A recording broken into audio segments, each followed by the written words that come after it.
Hey, good evening, traders. Hope everyone's well. So a special day today with the MPC announcement. No big surprise.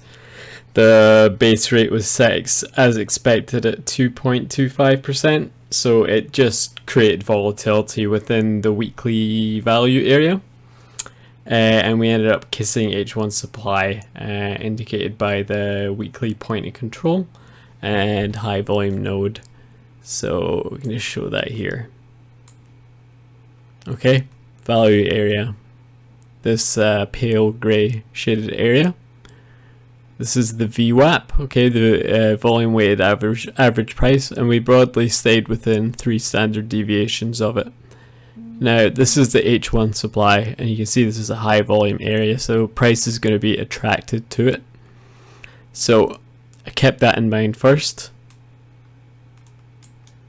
And we get to the screen, say at 5:30 a.m. So I'll just press play. And the first thing we notice is compression. It's more obvious on the M5 chart. So this is compression. So generally how that plays out is for compressing upwards, we'll have some kind of last push upwards, and then the compression will break and go downwards. So the thought here, what I was looking at was this trend line, which had liquidity below it, and we had this M5 supply, which was already mitigated. So I was going to wait for the last push up. I wasn't going to trade it because I didn't really trust this M5 supply. One thing I'm going to introduce for setup 2 soon is volume clusters. So this volume cluster correlates to here, but unfortunately there's no real high volume node, so this isn't a good example of it. But in future videos we're going to be introducing this more for setup 2, because for setup 2 you don't actually need confirmation, you just need it to touch the zone, and ideally it will have like a mini point of control, like a high volume node, but in this case it didn't have it. So what I was going to wait for was a push down after the compression breaks. So at this point, 6 a.m, I'm just watching, I'm marking out my key levels. My plan was to go long to 1.3, so I indicated that in the chat. Sorry, it was a bit vague. I'd already made my target by Monday and Tuesday, so I moved over to my prop account. I was trading, slightly smaller lots. But I didn't execute this trade very well, so I have to be honest about that. I'll show you what I did, and then what you should have done. So my focus was first waiting for this compression to do its last push. There it does it, and you could have had a setup to here, okay? You had a raid on liquidity, 2 points of liquidity into an M5 supply. Unfortunately, no high volume node, so I didn't take that short, but it was valid as the setup too. So at this point, I'm just waiting for a breakdown. So I noticed this little demand zone, and that's what I was wanting to trade off of. I thought it was going to raid liquidity and then go up to 1.3, which is the daily pivot point, which is a magnetic level. The reason for the long bias was Dixie. Okay, we're around here at 5 a.m, got Asia high, and we've got this gap below, so we know it's gonna drop at some point, so that's why I had a slightly long bias on GU. So I didn't take this short, so we'll just speed this up a little bit and see what happens. And we're at Frankfurt Open. Sure enough, it pushes down and it starts to, the compression is broken now, and it pushes below this trend line, and I'm looking at this demand zone. What I'm completely ignoring, very stupidly, is the Asia low, which is a big key level. So I traded off this demand zone, which I should not have done. Because Asia low was so close, it was kind of obvious it was going to raid it. So maybe a bit of FOMO or mindset issue with me. I ended up trading and taking a loss here.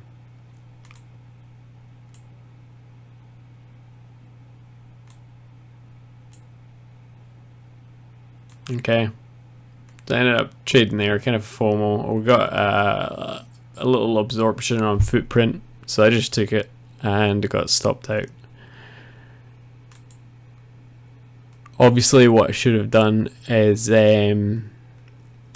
waited for this raid on Asia low. So I took my loss, it was accumulating, looked like it was going to break up, and then it does this final push below the Asia low. Okay, so this is classic setup one. Okay, a raid on a key level, and now we're just looking for confirmation, and we look for confirmation on footprint. So what do we have? We have this huge absorption on this candle. The only imbalance we really see is this 0.7. Okay, so that's the structure level. So an aggressive way of trading confirmation 3 is to just wait for the absorption candle to close and enter on the next candle. So you can do that. It works more often than not, especially on daily highs and lows. The safe way to take it is to note the imbalance and then wait for the retest. So it comes down, tests it on low volume. So that was the proper entry to take the trade, either here or here. And that correlates to about here. So perfect little entry. We've got a plan to go up to 1.3. Just a reminder, why we're doing that, because we're expecting Dixie to fill this gap. So I do get in, but because of taking a loss because of FOMO, I end up closing, I think, at Frankie open, and I covered my loss and got a bit more. But because of that mindset issue, if you've taken a loss, you tend to want to just cover the loss and get some kind of profit. And the logic of actually following your trade up to the logical level, in this case 1.3, kind of went out the window. So if I hadn't FOMO'd and I was really focused, we had a perfect setup 1, confirmation 3, absorption, imbalance, retest of imbalance. So really unfortunate, because it went from 1,220 to 1.3, so about 80 pips. Just you know, heartbreaking really. If I'd just not taken that FOMO and executed my plan, that would have been a great 80 pips. So that kind of shows you the power of setup 1, and that's the one I show in the start here tab. Very easy. Key level break, absorption, imbalance level, retested on low volume, and boom. So, you know, what about your take profit? For me, the logical level was 1.3, the daily pivot, because it's a magnetic level. Yeah, I didn't really have any ambitions to go higher, so that was the trade. And unfortunately, I think it goes up to the weekly point of control eventually. If we look at, sorry, it's a bit muddled here. It eventually does go up to the third standard deviation of VWAP and up to this big resistance level or supply. So that was the trade. Screwed it up, unfortunately. But there it was. So, you know, one trade like that, if you plan it, get the entry, and have the nerve to actually hold it to the logical level, then you're good. 80 pips with, you can do that with a 2 or 3 pip stop, right? It's pretty precise. So what I'm going to be introducing for setup 2 is volume clusters within supply zones. Now, we didn't have it in this case, but we will have it in future cases, and I'm going to try and point it out more often. And I'm going to make modifications in Podia to show this and make it a bit more clear, because I think setup 2 is a little bit ambiguous about how you enter it. So we're going to make that a lot more clearer. But I think setup 1, confirmation 3, that was very clear. And we're just using market logic to say, okay, we're going long because of this Dixie gap.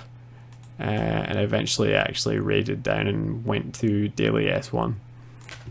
So yeah, that was the trade. I'll do a separate video on the next long. But at this point, we're getting to the Bank of England announcement, so we don't want to be anywhere near it. So the other thing I'm monitoring is, this is more fundamentals, but this is UK gilts at the moment. So that's UK debt. The value of it's going down because the supply of gilts is going to be increasing dramatically because of increased borrowing. So Quasi's announcement tomorrow is probably going to push gilts below the June 2007 low. And as gilt prices, bond prices go lower, that pushes up yields, which should create bullish pressure on GU.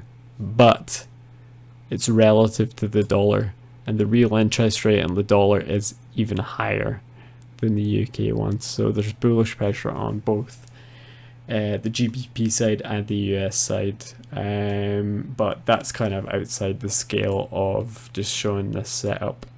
So I hope that makes sense. Please ask me if you have any questions about this setup.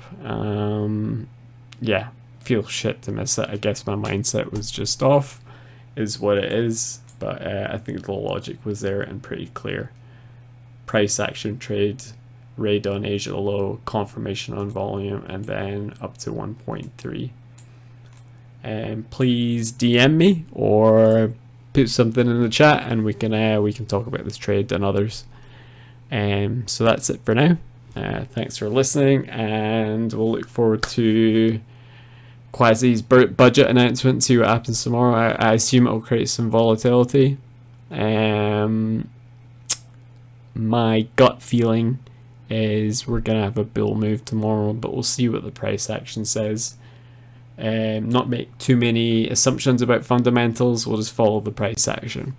So okay, I'll see you tomorrow 5 AM as usual, and we'll formulate a plan, and this time we'll execute it properly. No FOMO, perfect execution.